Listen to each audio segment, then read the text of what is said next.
жаман қазақ қызы, ерліктің ерке бейнесі, қазақтың мақтанышы, елімнің еркесі. Бір туар тұлға, маңдайымызға туа біткен қорғасынамыз. Бәк көңіл аппақ сүтті, қобданың суын ішіп кіндігі сонда кесілген. Апа сенің ерлігің шыққан жоқ елдің есені. Ерлігіңнің бейнесі бен мақтан етіп өзіңді, күл әлемге үйреттің, әйелдікке жап төзімді. Шыдамды да қайсар едің түтіп берген жауына, 18-дің өзінде қарсы тұрған дауылға. Нағашысы Абу Бакыр тұлға болған қайсарлы, сондықтан да Алия тұнық мінезді байсалды, қоралайды көз қатқан мерген.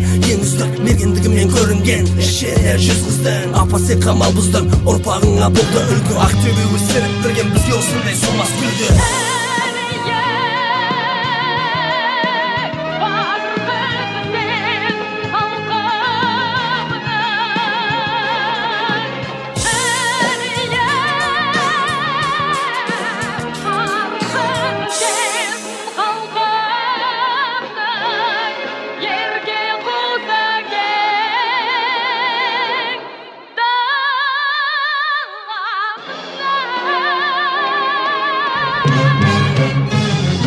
Анасы маржан, намыс пен аруждан үлгі болған ол кісіге, кешікпей өмірден озған аналық ақ сүтімен сусындатқан Алияны, сондықтан да биік тұрған бәрінен де аримын. Балтика ұмытқан жоқ өзінің бергендерін, ұмытқан жоқ тізімін, елдеп жанын бергендерді, ұмытқан жоқ әлі де өз-өзіне сенгендерді, ұмытқан жоқ өлгендерді, бірін-бірі көмгендерді, ұмытқан жоқ батырын ел ерлікпен жеңгендерді, ұмытқан жоқ жер ана жанып тұрып сөнгендерді. 26 дивизия, 26 батыр қыз бала, сол жандардың ерлігіне қарап өтіп қызғана. Мен үшін өлмес тарих бар жоғы 20 жас, миллиондаған гүл шоғын қойсаң да өте аз. Намаз көліге темір жолы сені ғасырға жоқтайды, қазағым сенің есіміңді ғасырлар бойы мақтайды.